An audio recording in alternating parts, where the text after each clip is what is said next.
राजस्थान की जालौर लोकसभा सीट में 2 जिले लगते हैं। जालौर और सिरोही दोनों जिले 2004 से बीजेपी का गढ़ रहे हैं।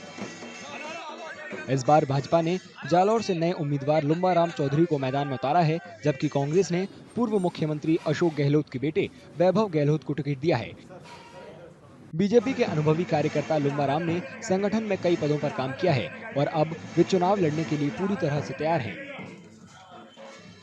हमारे साथ में किसान है, कार्यकर्ता है और छोटा से छोटा मजदूर लोग सारे मेरे साथ पे। आपने जालौर लोकसभा के लिए कोई विजन तैयार किया है क्या? बिल्कुल किया साहब। सिर्फ जालौर के लिए महत्वपूर्ण हमारा पानी का है और पानी के लिए सबसे बड़ी प्रॉब्लम है। और माई के लिए जब मैं नेता नहीं था, जनप्रतिनिधि नहीं था, फिर भी लड़ा है। मैं लड़ करके माई के पानी और भतीजा के पानी के नाले के लिए जितनी होगी सबसे बड़ी प्रॉब्लम पानी की, उसके लिए हल करने की पूरी कोशिश करूँगा। कुछ लोगों का कहना है कि लुम्बाराम के कराए गए कामों से उन्हें वोट मिल सकते हैं। यहाँ मोदी फैक्टर भी बहुत मायने रखता है। दुखद पहलू है कि कांग्रेस का कोई स्थानीय कैंडिडेट खड़ा होने तक को तैयार नहीं था, इसलिए उनको बाहर से इजाद करना पड़ा।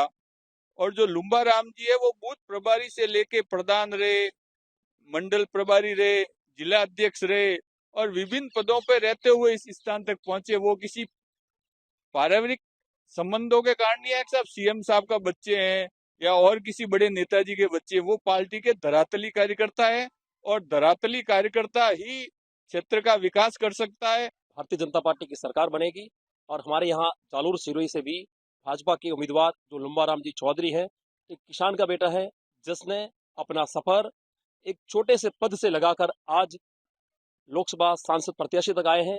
और भारतीय जनता पार्टी ने जिस प्रकार से एक कार्यकर्ता पर विश्वास जताया है, जनता भी उन पर विश्वास जताएगी। और सबसे बड़ी बात, जिस प्रकार से देश राममय हो रखा है, जिस प्रकार से मोदी जी ने जो जो वादे किए थे पूरे किए हैं, जालौर की जनता नहीं पूरे देश की जनता मोदी जी के साथ है। वैभव गहलोत ने 2019 में जोधपुर सीट से लोकसभा चुनाव लड़ा था, लेकिन तब वे हार गए थे। इस बार वे जालौर से अपनी किस्मत आजमा रहे हैं। इलाके में विकास की कमी पर वैभव गहलोत ने मौजूदा सांसद से सवाल पूछे और कांग्रेस को एक मौका देने की अपील की।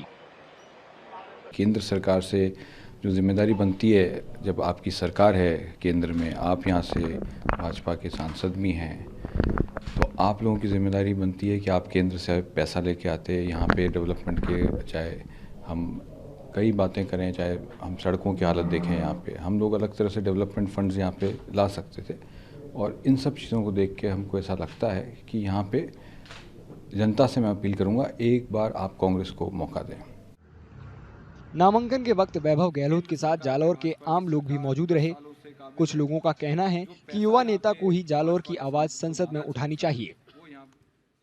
जो कैंडिडेट कांग्रेस ने डिक्लेयर किया है, वैभव जी गहलोत साफ समय के युवा है, ऊर्जावान है और लोगों को उम्मीद है कि हमारा सांसद पढ़ा लिखा युवा हो, ऊर्जावान हो, ताकि जालौर जिले में जो राष्ट्रीय स्तर की समस्या है उनका निराकरण हो सके, रेल सेवाओं का लाभ मिले, जो केंद्रीय सरकार की जो योजना है नेशनल हाईवे, नर्मदा का पानी, जल जीवन मिशन, ऐसे आदि जो जन कल्याणकारी योजना है उनका लाभ मिले। बतौर सांसद देवजी पटेल ने गैनेट को संसद के पटल पे नहीं रखा। ट्रेनों की मांग जालौर सिरोही की महत्वपूर्ण मांग है। आज दिन तक 15 सालों में जालौर जिला मुख्यालय बीनमाल रानीवाड़ा जो जालौर से ट्रेन गुजरती है, वहां से देश की राजधानी दिल्ली और राज्य की राजधानी जयपुर तक जाने के लिए ट्रेन नहीं है। ये सबसे बड़ी बात है। हम चाहते हैं कि हमारा सांसद कांग्रेस का जीते और संसद में ये बात रखे और इस सुविधा को जल्द से जल्द लेके आवे। जो कांग्रेस का गढ़ रहा है जालौर सिरोही, जहाँ से गृह मंत्री बूटा सिंह से लेकर तमाम जो कांग्रेस के दिग्गज यहाँ से चुनाव लड़े, उन्होंने जो विकास कार्य करवाए, जो 15 साल से ठप पड़ा है, चाहे भ्रष्टाचार हो, चाहे कोई नवीनीकरण नहीं हुआ है केंद्र सरकार की ओर से, तो इस बार लोगों में खुशी है कि एक पूर्व मुख्यमंत्री का लड़का और एक युवा हमारे बीच में है और निश्चित रूप से इस वैभव जी गहलोत को यहाँ से जिताने का काम करेगी जनता। और जो 15 साल का जो विकास का जो सूखा हमने देखा है उसको पूरा करने का हम सब लोग प्रयास करेंगे। सियासत के जानकार मानते हैं कि अयोध्या में राम मंदिर का असर चुनाव पर पड़ना तय है। इसके अलावा वे ये भी मानते हैं कि कांग्रेस बीजेपी के बराबर मजबूत नहीं है। प्रो मोदी वेव है, उसको अपन अंडर करंट के रूप में देख सकते हैं।